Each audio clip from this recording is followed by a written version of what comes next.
Orange cat finds abandoned newborn kitten at the edge of the forest. What happens after that will touch everyone.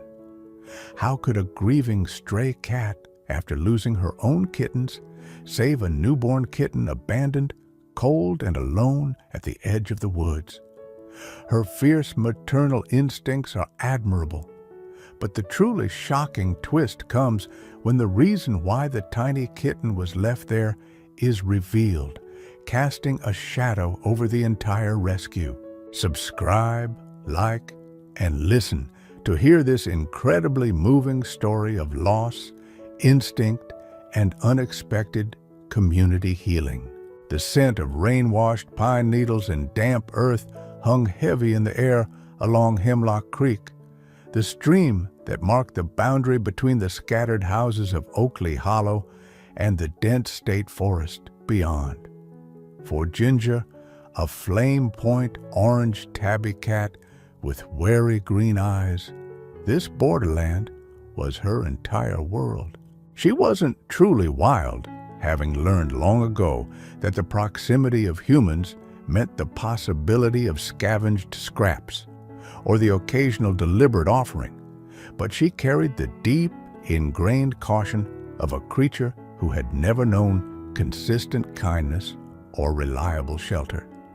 She was a familiar phantom to the residents of the Hollow, seen darting across back roads at dusk or watching from the shadowy edge of the woods, always just beyond reach.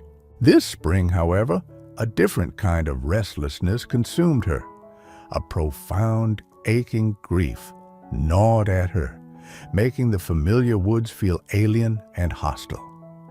Just 2 weeks prior, her body, driven by instincts as old as the hills surrounding the Hollow, had prepared to bring new life into the world. Seeking warmth and seclusion as her time drew near, she had found what seemed like a perfect spot. A pile of old burlap sacks tucked under the porch of the Miller house. The same place young Billy Miller sometimes left out leftover scraps. But Mrs. Miller, notoriously fastidious about her porch, hadn't welcomed the prospective mother. Ginger had been chased away repeatedly with harsh words and vigorous sweeps of a broom, forced to flee even as the first pains began. Disoriented and desperate, she had tried an old, unused doghouse behind the Henderson property, only to be driven off again by Mr. Henderson's loud shouting and banging on the structure's side. Her frantic search for a safe haven grew more desperate as labor intensified. Finally, exhausted and with no other options apparent, she had given birth in a shallow depression under a thick laurel bush deep in the woods, a spot far too exposed, too damp, too cold for fragile newborns. 2 kittens arrived, small and struggling. Ginger had done everything her instincts screamed at her to do. Licked them clean, curled tightly around them, nudged them towards her belly, willing them to nurse, to live. But the stress of the interrupted labor, the lack of a truly secure nest, the pervasive dampness, it was too much. 1 kitten faded within hours, its mewling weakening to silence. The second clung to life for a full day, a tiny spark Ginger desperately tried to fan before it too grew cold against her fur. The loss left Ginger frantic, her body flush with milk she couldn't give and hormones demanding she nurture, felt like a betrayal. She haunted the laurel bush for days, crying pitifully, searching for the small lives that were no longer there. Sleep came only in fits, bringing phantom sensations of tiny paws kneading her belly. She grew thin, her already lean frame becoming gaunt, her orange coat losing its luster. The grief was a tangible presence, a confusion and an ache that propelled her through the woods in a state of agitated searching for something irretrievably lost. Watching from the window of her small cottage, nestled closest to the woods at the end of the hollow's main dirt road, Martha Beasley observed Ginger's erratic behavior with a knowing sadness. Martha was 73, a widow for nearly 20 years, her life quiet and attuned to the rhythms of nature and the small dramas unfolding among the local wildlife and the few stray animals, like Ginger, who frequented the area. She had seen Ginger growing heavy weeks ago, noted her frantic search for a nesting spot, and winced when she heard Mrs. Miller complaining loudly at the post office about chasing that nuisance cat off her porch. Martha had silently left extra food near her own woodshed, hoping Ginger might find refuge there, but the wary cat had never accepted the implicit invitation. Now, seeing Ginger's thinness, hearing her distressed cries echoing from the woods, Martha suspected the sad outcome. Her heart ached for the little orange cat, recognizing the deep pain of maternal loss, a pain that transcended species. She put out extra food near the wood's edge, hoping to lure Ginger closer, to offer some small comfort. But Ginger, consumed by her internal turmoil, seemed oblivious, continuing her restless, heartbreaking patrol. Days blurred into a week, then nearly 2. Ginger's frantic searching slowly subsided, replaced by a hollow lethargy, yet the underlying restlessness remained. The hormonal drive to nurture, though fading slightly, still flickered within her, leaving her perpetually unsettled. She wandered the wood's edge, driven by hunger now as much as grief, her usual caution heightened by her recent trauma. She avoided the houses where she'd been chased, sticking to the deeper shadows, the less traveled paths. One overcast afternoon, while exploring a dense thicket of wild blackberry brambles near the creek bed, a place she sometimes found unwary field mice, she detected a faint alien scent mixed with something disturbingly familiar, the smell of fresh blood and amniotic fluid. Her ears twitched, catching a sound almost too high-pitched for human hearing, a tiny, desperate mewling, weaker than even her own lost kitten's cries had been. Curiosity warred with innate caution. This wasn't the scent of prey, nor was it the scent of a known predator. It was the scent of birth, recent and raw, but mixed with abandonment. She crept closer, moving silently through the thorny canes, following the pathetic sounds. Parting a curtain of leaves, she saw it. Curled on a patch of damp moss, almost invisible against the dark earth, lay a single newborn kitten. It was impossibly small, its fur still wet and slicked down, a dark tabby pattern barely discernible.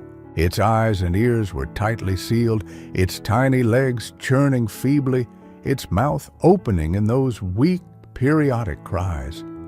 The fragile remnant of an umbilical cord was still attached.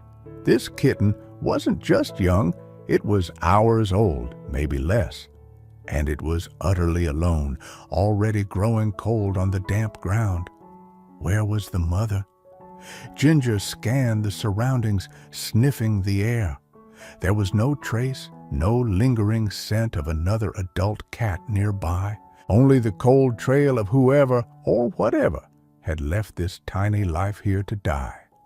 Perhaps the mother had been interrupted, scared off during the birth.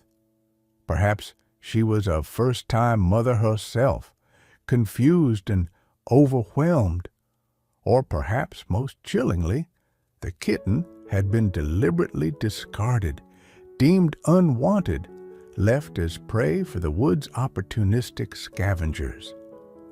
Ginger stared at the helpless creature, her own recent loss a fresh, raw wound, the kitten's desperate cries, so similar, yet different from her own babies, struck a powerful chord. The sight and sound of such utter vulnerability ignited the dormant maternal instincts within her with fierce intensity. The confusion, the grief momentarily receded, replaced by an overwhelming urge to protect.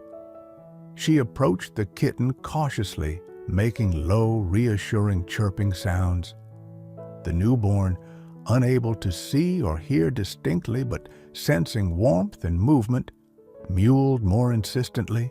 Ginger began to lick it vigorously, her rough tongue cleaning away the residue of birth, stimulating circulation, working with an instinctual knowledge passed down through countless generations. The kitten responded with tiny, reflexive squirms.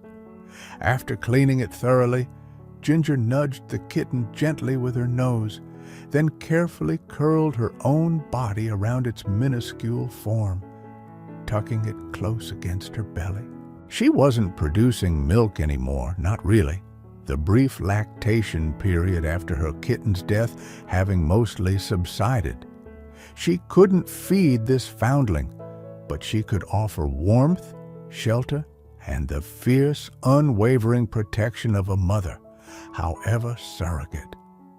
She adjusted her position, creating a small pocket of warmth against the cool air, shielding the kitten from the damp moss with her own body. She continued to lick it periodically, her purr starting up again, a deep, resonant rumble that seemed incongruous with her own thin frame. It wasn't the confused purr of her initial grief. This was the purposeful purr of active mothering, a vibration meant to soothe and reassure.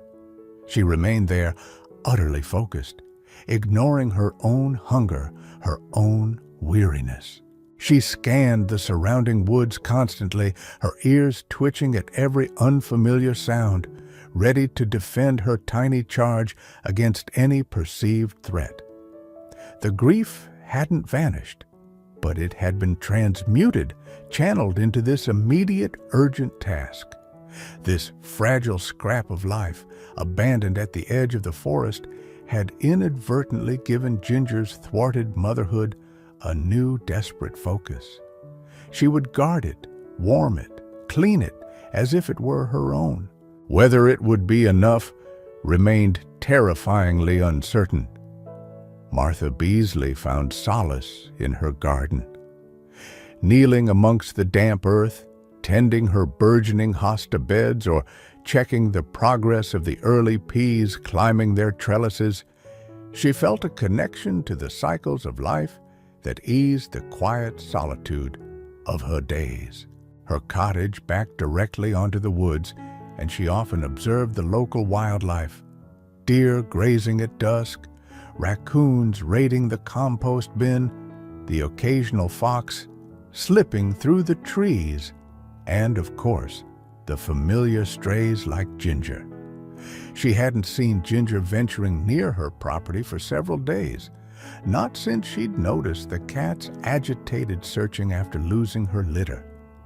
Martha worried, knowing the dangers the woods held for a distressed, possibly weakened animal. So, when she heard persistent, unusual sounds emanating from the thicket down by Hemlock Creek late that afternoon, her attention was immediately caught. It wasn't Ginger's usual mournful cry. It was different. A series of low, anxious chirps mixed with faint, high-pitched squeaks. Wiping the soil from her hands onto her apron, Martha walked slowly toward the edge of her yard, listening intently. The sounds seemed localized, coming from the dense patch of blackberry brambles near the creek bank. She couldn't see anything through the leaves. "Ginger?" she called softly. "Is that you, girl?" There was a rustle in the undergrowth. Then Ginger's orange head popped out briefly, eyes wide and alert, before disappearing back into the brambles. The faint mewling continued. Martha frowned. Ginger's behavior was odd, localized, protective, And those other sounds, they sounded distressingly like newborn kittens. Had Ginger somehow had another litter so soon, or found orphaned ones? Knowing direct approach might scare the wary cat, Martha decided on caution. She went back inside, fetched a small can of the wet food she kept for occasional treats, and returned to the edge of the thicket. She opened the can, the familiar scent wafting into the air. "Here, Ginger," she called gently, placing the food on the grass a few feet from the brambles. "Come have something to eat." After a moment, Ginger emerged cautiously, sniffing the air. She looked torn, glancing back towards the thicket, then at the food, then at Martha. Hunger eventually won out. She approached the food warily and began to eat quickly, but not with the ravenous hunger Martha might have expected from a nursing mother. She ate only half the can before stopping, turning, and immediately slipping back into the dense cover, letting out another anxious chirp. Now Martha was certain something was wrong. A mother cat tending newborns would usually be reluctant to leave them at all, and likely frantic with hunger. Ginger's behavior suggested a different kind of distress. Taking a deep breath and bracing herself for potential scratches from the thorns, Martha carefully parted the blackberry canes, peering into the shadowed space beneath. Her breath caught. There was Ginger, curled tightly in a small depression, and nestled against her belly, almost invisible, was a single, tiny, dark tabby kitten. It was clearly a newborn, eyes sealed, fur still damp, impossibly small. Ginger was licking it diligently, purring, but the kitten itself was worryingly still, its breathing almost imperceptible. And crucially, Martha could see it wasn't actually nursing. It was snuggled against Ginger's fur but not latched onto a nipple. Martha's years of quiet observation, combined with a practical understanding of animal needs, told her the situation was critical. This kitten was fading. Ginger's warmth and cleaning were vital, yes, but without milk, frequent specialized kitten milk, it wouldn't survive more than another few hours, if that. Ginger, despite her powerful instincts, simply couldn't provide what the kitten needed most. Intervention was necessary, but it would be difficult. Ginger was clearly bonded to the kitten, fiercely protective.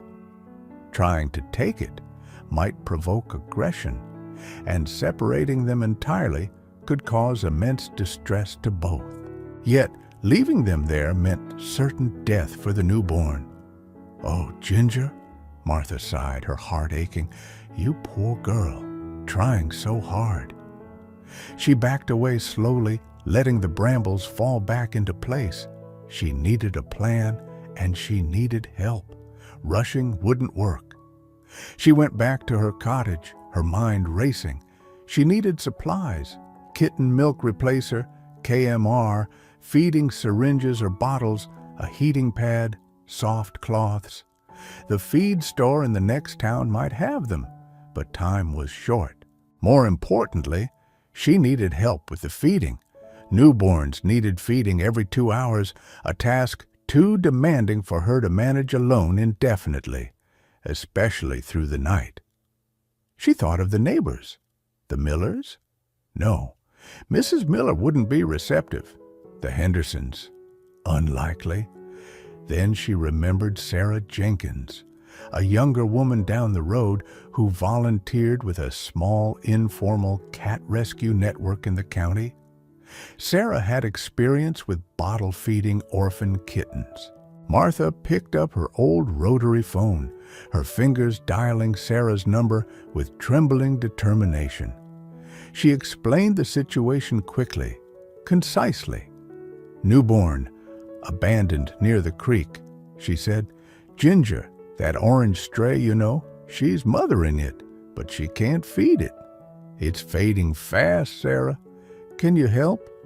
I have to get it warm.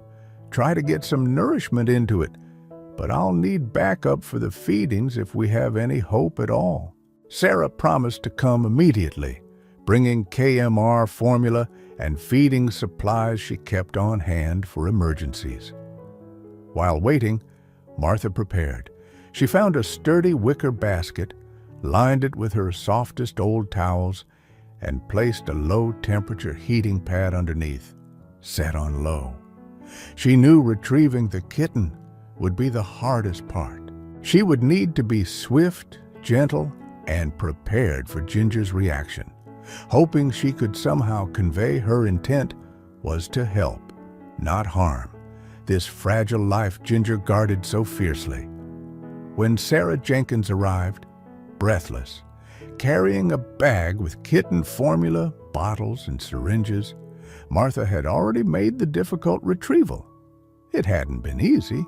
Ginger had hissed and swiped, understandably distressed, as Martha gently but firmly reached into the brambles and lifted the terrifyingly limp kitten. But Martha had spoken constantly in low, soothing tones, wrapping the kitten quickly in a warm cloth and immediately bringing it towards the prepared basket she'd placed nearby. Crucially, she hadn't driven Ginger away. Instead, she'd murmured, "Come on, Mama, stay with your baby. We need to help," gesturing towards her cottage. Torn between her protective fury and perhaps recognizing Martha's familiar, non-threatening presence, Ginger had followed anxiously as Martha carried the fragile newborn back to the safety of her kitchen. Now, the tiny tabby kitten lay in the warm basket, barely responsive.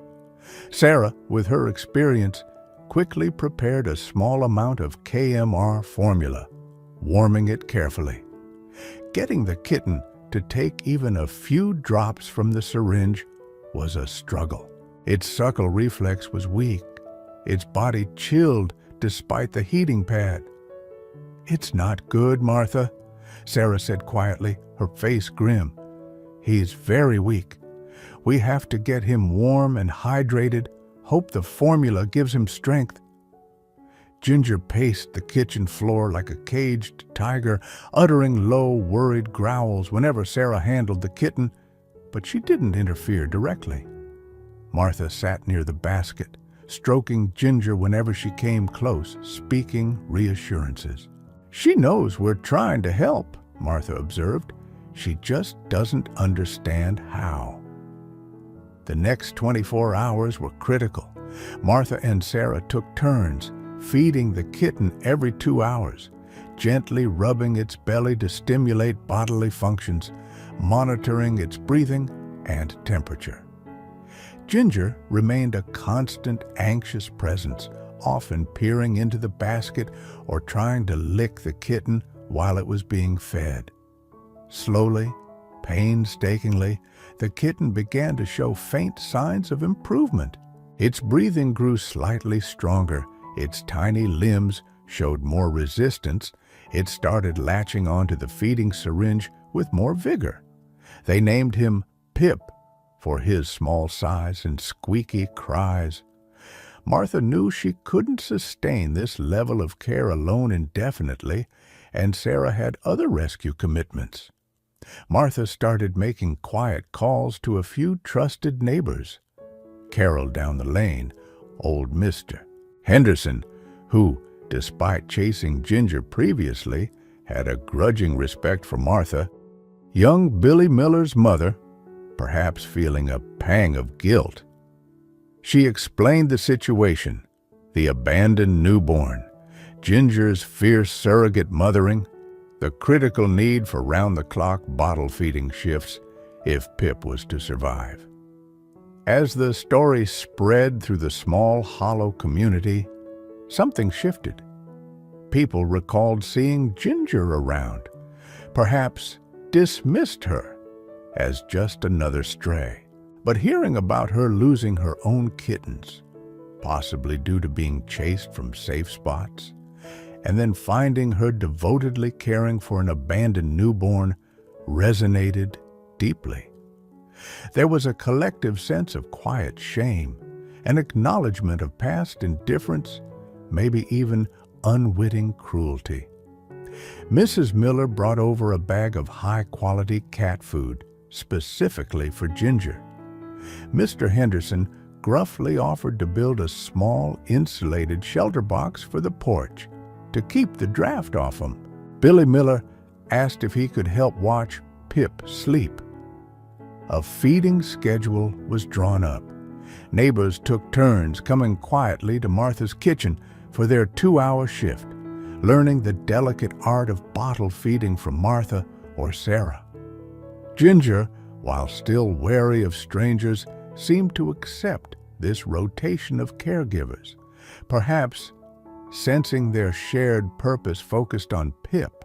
She remained the primary comforter, curling around Pip between feedings, grooming him meticulously, her purr a constant soothing presence. Pip, against the odds, grew stronger day by day. His eyes opened, revealing cloudy blue depths. His dark tabby fur grew thicker. He started attempting wobbly explorations within his basket. And always, Ginger was there, watching, tending, her grief seemingly channeled into fierce devotion. The community effort coalesced around an idea sparked during one late-night feeding shift. "You know," Carol said to Martha, "we all felt bad about chasing that cat away when she needed help. And there are other strays." The idea grew. What if they built a proper permanent shelter, not just for Ginger and Pip, but for any community cat needing refuge? A place with insulated houses, regular feeding stations maintained by volunteers, a tangible way to make amends, to ensure no other mother cat lost her babies due to lack of a safe space. The project galvanized the hollow. Mr. Henderson led the construction using donated lumber. Others contributed roofing shingles, insulation, paint. People signed up for a rota to keep the feeding station stocked. The small structure took shape in a sunny corner of the community garden plot near the creek, a symbol of shared responsibility and changed hearts. By the time Pip was weaned and strong enough to explore beyond the basket, the community cat shelter was complete. Martha decided Pip needed a more permanent home than her quiet cottage could offer long-term, and Sarah Jenkins helped find him a loving adoptive family in the next town, ensuring his future was secure. Ginger, however, remained. She had gradually accepted Martha's home as her own safe haven, often sleeping on the foot of Martha's bed. But she also began spending time near the new community shelter, sometimes using one of the insulated boxes, sometimes just observing the other strays who cautiously began to use the feeding station. She never sought out another kitten to mother, but the frantic edge of her grief was gone, replaced by a quiet, watchful calm. The community, in turn, watched over her, ensuring she always had food and shelter available, a silent promise kept. The orange cat, who had lost everything and then gave everything to protect a foundling, had inadvertently taught Oakley Hollow a profound lesson about compassion, resilience, and the responsibility that comes with sharing the world, ultimately finding her own peace in the heart of the community that finally chose to see her. Life settled into a new, gentler rhythm for both Martha Beasley and Ginger. With Pip thriving in his new home, Martha received regular happy updates from his adoptive family. The intense focus of the rescue effort subsided, leaving behind a quiet space where the bond between the elderly woman and the orange cat could deepen. Ginger, no longer driven by frantic maternal instincts or haunting grief, became a steady, comforting presence in Martha's small cottage. She never became a typical lap cat, retaining a core of independence forged by her years outdoors. Yet, the trust she offered Martha was profound in its own quiet way. She started waiting by the door not just for food, but seemingly for Martha's return from errands, greeting her with a soft chirp and a brief rub against her ankles, before resuming her favorite spot on the braided rug by the stove. In the evenings, while Martha read or knitted, Ginger would often leap silently onto the worn armchair nearby, not necessarily seeking direct contact, but choosing proximity, her slow blinks across the space feeling like quiet conversation. Martha found herself talking to Ginger constantly, narrating her day, sharing observations about the garden, even voicing thoughts about the past she rarely spoke aloud anymore. "Your little Pip sent a picture today, Ginger," she might murmur, holding up her phone to show the cat, who would regard the screen with polite indifference. "Growing like a weed, that one." Or, watching the rain lash against the windows, "Nasty weather out there. Much better tucked up warm inside, aren't we?" Ginger, in return, offered the simple, unwavering gift of her presence. On nights when thunder rumbled through the hollow, Ginger, who would have once sought refuge deep in the woods, now sought out Martha, sometimes even tentatively hopping onto the bed to curl against her feet, a small anchor against the storm. This quiet companionship filled a space in Martha's life she hadn't consciously acknowledged was empty. Her days felt less solitary, punctuated by the small rituals of care for Ginger, setting out her food, refreshing her water, the gentle rhythm of stroking her soft fur as she finally allowed longer periods of petting, her purr vibrating like a tiny engine of contentment. It was a love built not on grand pronouncements, but on shared moments, mutual reliance, and the quiet understanding between two souls who had both known loss and found unexpected solace. Neighbors often remarked on the change they saw. "Never thought I'd see the day that wary orange cat would let anyone get close," Mr. Henderson commented one afternoon, leaning on his rake as Martha walked past with Ginger trotting calmly a few feet behind her in the garden. "She seems right devoted to you, Martha." "And I to her," Martha would reply with a gentle smile. She knew Ginger's affection wasn't the effusive adoration of a pampered house cat, but something earned, something precious, the quiet trust of a creature who had learned from hard experience that humans could cause pain, yet chose, finally, to believe in kindness. It was a reminder that love didn't always need words. Sometimes it was expressed in a slow blink, a shared silence, the simple choice to stay close. In the evenings, sitting by the fire with Ginger curled on the rug nearby, sometimes close enough for Martha to rest a hand on her warm back, Martha would reflect on the unlikely journey that brought them together. A grieving cat, an abandoned kitten, a community stirred by conscience, all threads woven together by circumstance and compassion. It was, she thought, a testament to the enduring power of the maternal instinct, the resilience of life, and the profound, often underestimated capacity for love and connection that exists between humans and the animal companions who share their world. This quiet creature, once a fleeting shadow at the wood's edge, had become the steady heartbeat of her home, a furry embodiment of second chances and the enduring warmth of unconditional love.